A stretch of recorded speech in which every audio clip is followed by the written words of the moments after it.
Hey there!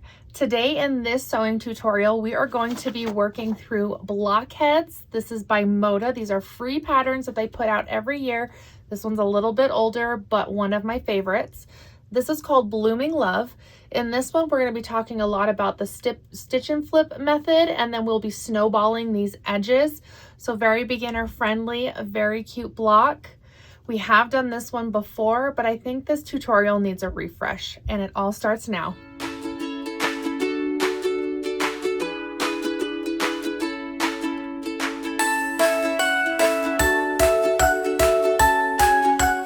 Hello everyone, welcome back. I am so glad that you're here, and I'm glad that we get to sew today.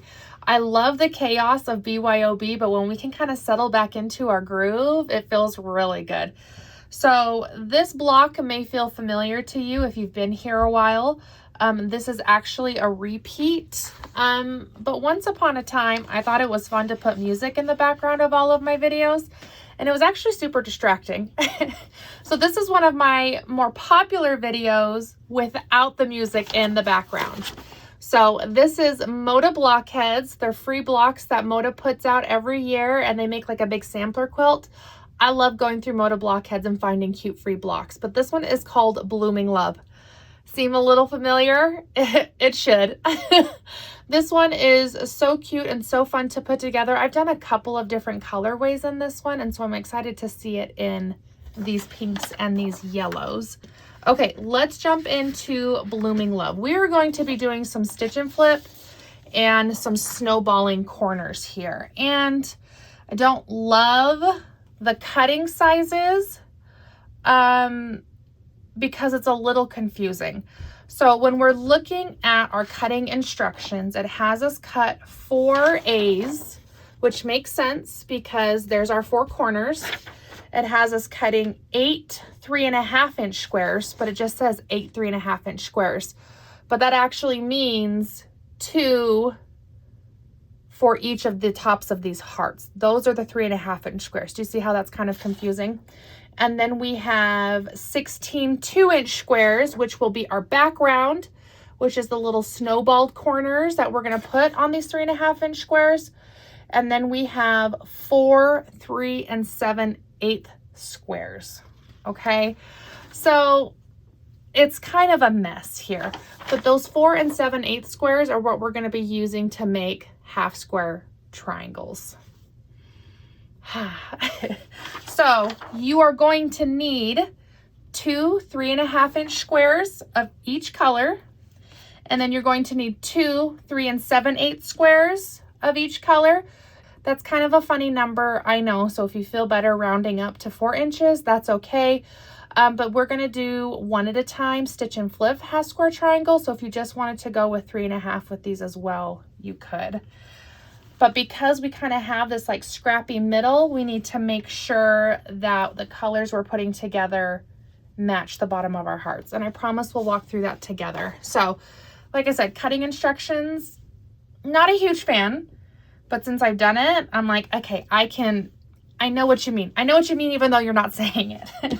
So just quick recap, 2 3.5-inch of every color, and then the 2 3 7/8 squares for our stitch and flip half square triangles. I totally just like forgot what they were called there. Let's start with snowballing these edges because I'm pretty sure I'm going to batch piece. So I'm going to take all of my 3.5-inch squares. I'm going to make a cute little pile here, and we are going to replace these corners. On the back of our 2-inch background squares, we are going to draw diagonals. We are going to put right sides together of these fabrics. With our angle cutting off this corner, we are going to sew right on that line, and then we will iron that corner up and over. Like I said, I'm going to batch piece through all of this, and then I will show you how to trim and how to iron. Okay, let's get that far. All right, you can see my big chain here. We've just done the one corner, and we've repeated that same thing for all of these squares. Let's cut off this one at the end, and we'll talk about where to go from here. Here's a quick close-up of that. You can see that my seam is right on that red line. We will need to replace 2 corners in this square, but we cannot do them at the same time. We have to take it one corner at a time. which makes batch piecing that much easier. So now we're gonna grab our ruler. We're gonna find a 1/4 inch line in our ruler, and we're gonna line that up right with the diagonal on our fabric. And we are gonna trim a 1/4 inch away from that seam, giving us a good healthy seam allowance. And now we're going to iron this corner up and over. I like to set my seam, starch it a little, and then iron that corner up and over. I am finding now, and this is a newer development, that if I starch it this way and set it, it actually doesn't warp as much when I iron it up and over. So maybe it's like a placebo thing, I'm not sure, but I'm swearing by it right now. So you'll have to give that a try and let me know if it makes a difference for you. Let me get through all of these and then we will continue on to the next side. And there we have all of our corners ironed up and over on this half of our square. Now we're gonna do the same exact process. We're gonna get our 2-inch squares with our diagonals in there, and we are going to put them in the opposite corner, and our corners will overlap. So if you're worried that this background square is going over the other one, you are right on target. That gives us our 1/4 inch seam allowance. And that's also why we can't do 2 at a time, because they do overlap. And we will repeat for all of these squares, trim and iron once again, and then those part of our hearts are done. Let's get through this quickly. And there we have all of our squares with our replaced corners, which is snowballing. Kind of cool, huh? So I've gone through all of those, and now we get to lay out our block here, and the half square triangles we get to be deliberate on. So I know that I want it to go yellow, pink, yellow. I had like this realization the other day, and you guys are probably gonna be like, duh. Okay, but we make a lot of random blocks, and so I thought if I just pick a color scheme and make all of my random blocks in this color scheme, then by the time I'm done, I will have a quilt top. Isn't that great?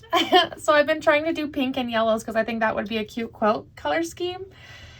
So that's why we're sticking with pink and yellow here. Okay, let's talk about this layout. So I know that I need a yellow square here and a yellow square here, right? We need those half square triangles to make the bottom of this heart. But this one also has to have a light pink half. So I'm literally gonna sit here and stack where I need my colors and make little piles so I know exactly where I want each thing. So this strawberry will finish this heart. We're gonna need a hot pink here, and we're gonna need a hot pink for this yellow and a light pink for that strawberry. Does that make sense? So now when I pick up my little stack here, I know which squares need to come together for my half square triangles. These are going to be the 1 at a time method.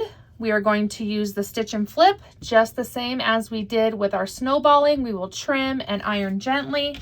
On the back of my yellow, or whichever one for you, I'm going to draw a diagonal corner to corner. I kind of jumped ahead and already put them right sides together, but we would have gotten there eventually. On the back of that yellow, I have drawn a diagonal, and I have put it right sides together with my light pink here. I did so good, I can't get them apart now. So right sides together, or pretty sides together. Again, we're gonna sew directly on that line, repeat for all of these, and then we will trim and iron. Let me batch piece, and then again, we'll just touch up on trimming, but I think we've got it at this point. I'll see you in a sec. I didn't get that very far into my batch piecing.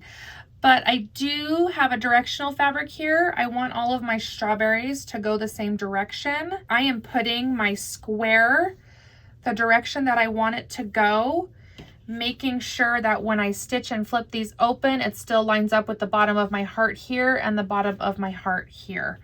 So if you want directional, the extra little bit of time to make sure it's going the right way that you want. Okay, let's cut these out of the machine here. I have found, well, 2 things I want to talk about. First thing, I don't love this way of doing half square triangles. My machine loves to eat these corners. I do not like sewing right here on the corner. It just, don't love it. But here we are, and we made it happen. We are going to trim the same way. There was something else I wanted to say, because I said two things. First thing was, I don't love sewing the corners. What was the second thing? Well, it must not have been as inspirational as the first one. Watch, it'll come to me at some random time tonight. All right, we're gonna trim these the same exact way as we did the snowballs. We're gonna find our 1/4 inch line, and we are going to trim. Oh, I remembered. Okay, we're trimming. Okay, now that that one's let go. When I sew these, and I should have said it for the snowballs too, and I'm sorry, I try to do like a needle's width away from the line. I try to go a little off of that line, just because I feel like when we come up and over, it seems to sit a little bit better. We are going to be trimming these half square triangles down, so it's not super critical, but that is something I've gotten in a habit of doing, is literally sewing just barely beside the line instead of right on it, because it seems to lay a lot better. Let me trim through the rest of these 3, and then we will iron and we will talk about trimming. All right, now we have all of our half square triangles. Now we get to trim these down. So these will give us, or should give us, around 3 7/8 half square triangles, because we just did the stitch and flip method, okay? But we want these to be trimmed down to 3 1/2 to fit with the rest of our squares here. So when we are trimming, I don't want to cut in the middle of the square. That feels weird, but over there also feels weird. We are going to line up the angle in our half square triangle with the 45-degree line in our ruler. This is ensuring that we are cutting from the middle, and we get even halves, and we're trimming to accommodate that. So at 3 1/2, I'm going to leave some extra here. I have about a 1/4 inch left down there, so we'll be trimming quite a bit off of these. Go up the right and across the top. And now I'm going to flip to the nice clean sides that I've just made and line those exactly up with 3 1/2. And because we used the 45-degree in the first one, it should line up again right here. And then we trim our remainder. So those are nice, good sizes that we will have some cushion to play with. And we will keep trimming and putting these half square triangles in there. All right, and here is our last one, but now I am seeing that I made a mistake. So when this half square triangle was closed, I should have kept this half and trimmed from here, because now my strawberries are going the opposite direction. I love when I give you advice on how to do something and then I do it wrong. It just keeps me humble. I mean, it's still really cute. I could care, but I don't. Now we're going to take our last 3 1/2 inch background squares, and we're going to fill in these corners here. And there we have the layout, or a dry fit, of this cute little heart block. So what I'm going to do is I'm going to sew all of my heart points together, and I'm going to sew this middle together, giving us a square, so that by that time we'll have points to sew onto the square and background corners to sew onto our points. Okay, let's get at least that far, and maybe it'll make a little bit more sense. And there we have all of our points sewn together and our middle square. So here's assembly of this block. We're going to add these corners to these points. There we have our first strip. Now we're going to add our heart points to our middle block. And there we have our middle chunk. And last but not least, we will repeat putting these corners on these cute little strawberry hearts, giving us our last cute little row here. And then from here, we just get to combine our 3 rows together. And here we have Blooming Love. Isn't that cute? Like I said, I know that those instructions are a little bit tricky, so hopefully this was helpful in kind of deciphering them. But I'm thinking I really need to make a scrappy version like she's got here as her example. We could use some scraps in this one. This would be a great scrap buster. Not, you know, that I'm hoarding anything. I mean, it's fine. I'm so glad that we were able to make this one together today. Quick reminder that BYOB bundles are still in the shop. I'm going to leave them up for a full other week, and then we'll start taking some of them down. Okay, so grab your bundle while you can, and I cannot wait to sew with you next time. See you, friends.